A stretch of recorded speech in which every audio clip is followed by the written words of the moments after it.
Bonjour à tous. Dans ce diaporama, nous allons voir comment calculer un bilan fonctionnel pour pouvoir réaliser l'analyse financière d'une entreprise. Donc, pour construire un bilan fonctionnel, on a besoin de son bilan comptable. Donc, pour ça, on va reprendre l'actif de l'entreprise qui était page 245 et le passif de l'entreprise qui est page 246 de votre manuel. Alors, qu'est-ce qu'un bilan fonctionnel? Eh bien, c'est une photographie du patrimoine de l'entreprise en tenant compte des cycles de l'entreprise, à savoir qu'il y a deux cycles. Le cycle de l'investissement qui est sur du long terme, c'est ce que j'ai mis en vert, et c'est pour ça qu'on a des ressources stables, donc l'argent que va utiliser l'entreprise est de l'argent qui est possédé sur du long terme, ce sont les capitaux ou les emprunts auprès d'établissements bancaires. Donc c'est du long terme. Pour acheter quoi? Pour acheter des actifs stables ou immobilisés, hein. Donc de l'actif immobilisé, des machines, outils, des constructions, des participations dans des entreprises, mais aussi du long terme. Donc tout le vert, c'est le cycle d'investissement, c'est sur du long terme. Et en orange, vous avez ce qu'on appelle le cycle d'exploitation de l'entreprise, c'est-à-dire c'est la gestion au quotidien de l'entreprise et qui est constituée surtout là donc de l'exploitation, hein. Il y a les deux lignes là à l'actif exploitation et au passif exploitation, c'est-à-dire que on a acheté des marchandises à des fournisseurs, donc on a des dettes fournisseurs, mais qui sont circulantes puisqu'on va payer nos fournisseurs, puis avoir des nouvelles dettes fournisseurs puisqu'on aura racheté de la marchandise. Donc toujours des dettes fournisseurs qui diminuent et qui se renouvellent. Et de même à l'actif, on fait crédit à nos clients, ils nous payent, mais on fait crédit à de nouveaux clients. Donc toujours cet actif circulant de créance client et aussi de stock. Donc l'actif circulant et le passif circulant sont surtout les dettes aux fournisseurs et aussi j'oublie quand même les dettes sociales, URSSAF et l'État. Et puis à l'actif, c'est surtout le stock et les créances clients.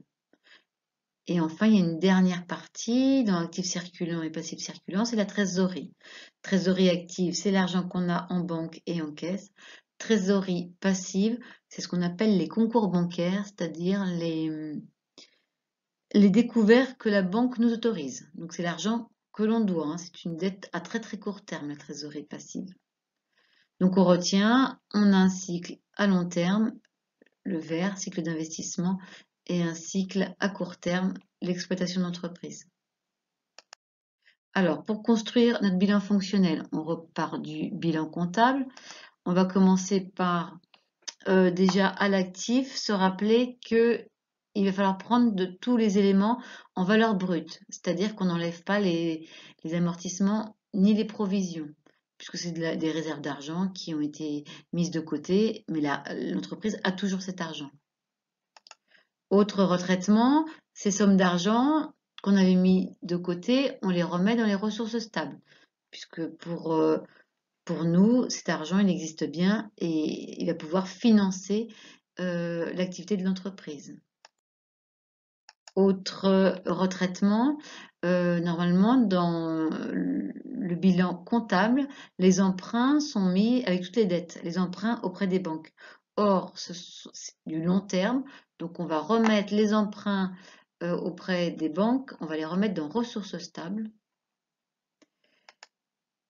Et par contre, concours bancaires qui sont les découverts accordés par ces mêmes banques, on va les mettre en trésorerie passive. Donc voilà pour les 4 retraitements qu'on va faire. Donc c'est parti. Calculons d'abord les emplois stables. Eh bien, on reprend l'actif de notre entreprise et puis on prend tout ce qui est immobilisé et on prend le total en valeur brute. C'est la première colonne. Il n'y a plus qu'à recopier le chiffre. Pour l'actif circulant, on va commencer par ce qui est le plus facile, trésorerie active. On sait que ce sont les disponibilités et les valeurs mobilières de placement, puisque ça se transforme très rapidement en liquidité, valeurs mobilières de placement. Donc ces deux montants constituent notre trésorerie active. Donc vous faites l'addition et vous mettez le montant dans trésorerie active.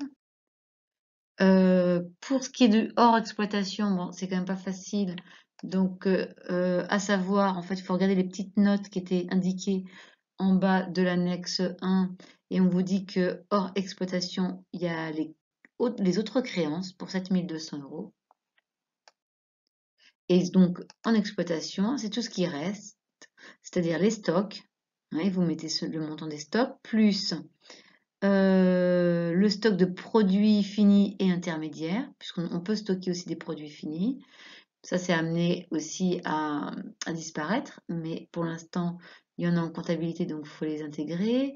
Les acomptes versés sur les commandes, les créances clients et les charges constatées d'avance, puisqu'il y a une petite note numéro 2 qui nous dit que ce sont bien des charges d'exploitation.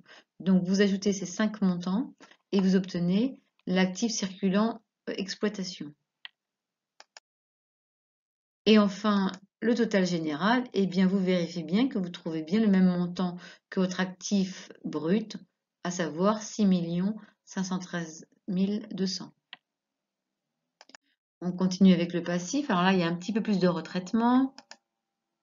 Alors, pour ce qui est des ressources stables, alors vous prenez déjà dans votre passif annexe 2 les capitaux propres, tout en fait, tous les capitaux propres, les réserves, les provisions, et on va rajouter à ça, on a dit les amortissements et les provisions qu'on avait mis, et ça vous les trouvez dans l'annexe 1 actif, la deuxième colonne. Rappelez-vous, la deuxième colonne, elle s'appelle, je reprends l'annexe, elle s'appelle amortissement et dépréciation.